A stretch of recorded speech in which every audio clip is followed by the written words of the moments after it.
Hello, welcome back to LBG Reviews. Please be sure to like and subscribe. Today we'll be doing a video about a game that I said I would do a video about, about a month or so ago at this point. But I had canned that video for a while because I was struggling to think of things to talk about with it. But now that I've actually taken a closer look at the game, admittedly back then there were other games that I was more amped to play, and so I hadn't really taken a deeper look at like the settings menu and different things of Tiny Bookshop. But basically, now I've had a chance to actually take a look at the settings menu, take a look at more of the gameplay, and I realized, hey, wait a minute, there's a decent amount to talk about here. Not tons. I mean, the game is called Tiny Bookshop after all. But Tiny Bookshop is a game where you are somebody who traded in your busy life in the city to basically run a traveling small bookshop in a coastal town. Every day you can look in the newspaper, order packages of books, and different packages will have different varieties of genres. You can then put those books in the shelves in your tiny bookshop, and then from there customers will come in, they'll pick out a book, as long as whatever book they're hoping for is in your selection. The more of a certain genre you have, the more likely it is that you will have the book that they want, thus increasing your chances of a sale.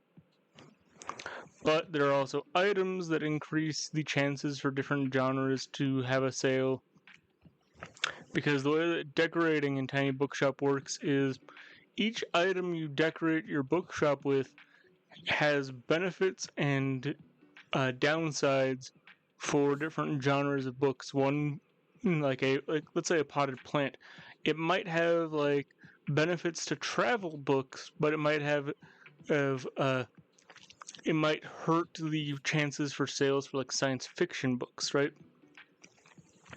And basically, as you progress, you can help out customers with certain requests. Like they might have a certain type of book in mind with like certain themes and such, and like you can look through your inventory and you can figure out, because like the cool thing about Tiny Bookshop is that all of the books in the game are actual books you can read in real life. Like I've seen Dune, I've seen Frankenstein, I've actually seen like some. I think I saw some stuff by like Agatha Christie and things in there, but like the books that you can read are actually real books, and like they have reviews attached to them to give you a synopsis of the book, so that way you can make a better judgment call for the recommendation. And then, you then also can use money to travel to different locations in the seaside village. You'll meet different unique characters who will have different effects on your shop based off of if they're in your shop or not. You slowly become friends with the townsfolk. You slowly get to upgrade your bookshop, increasing the amount of shelves, increasing the amount of decorations you can have, of participating in events to earn more money. And the game is a lot of fun. Now, in terms of accessibility settings, the game does have an accessibility settings menu, and those options include changing hold actions to toggle actions. So like if you have to hold something down, like to place it or like to move it in the correct orientation, you can set it so you only have to press a button to do that instead of holding a button down. Then there's also when customers are asking for recommendations, you get a certain amount of time before they give up on asking for the recommendation and they leave without buying anything. By default, I think it's set to like 10 to 15 seconds. Or no, I think it's like set to 5 seconds. But you can increase that to 30 if you need more time to read with each of the book titles.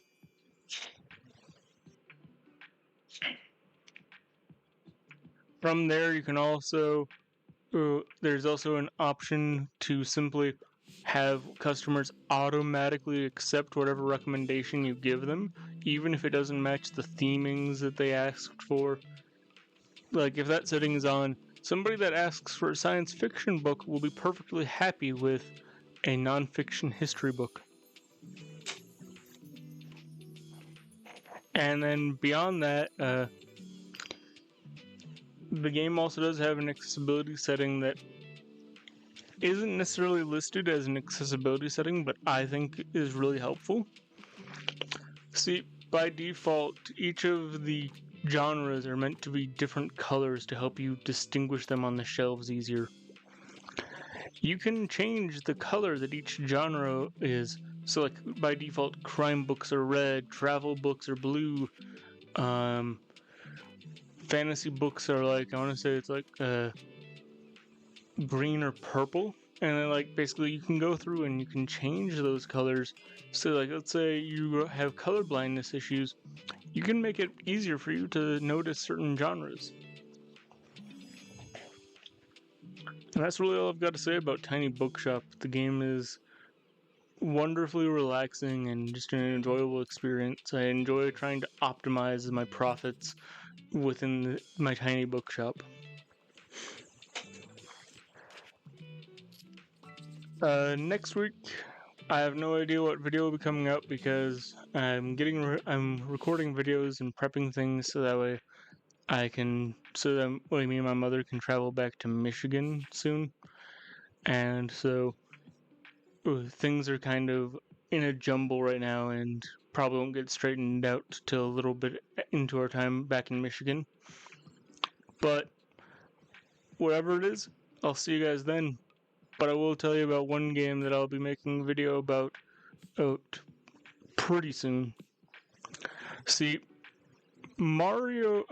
Super Mario, yes, the Nintendo character, the 40th anniversary of the first game's release is going on this year.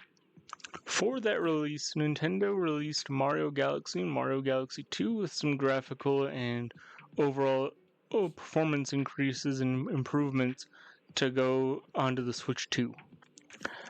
Okay, I've played a bit of Mario Galaxy 1, I've beaten it before, I've enjoyed that game, have not made a video about it, but I do want to talk about Mario Galaxy 2 because that's a game I've never played before.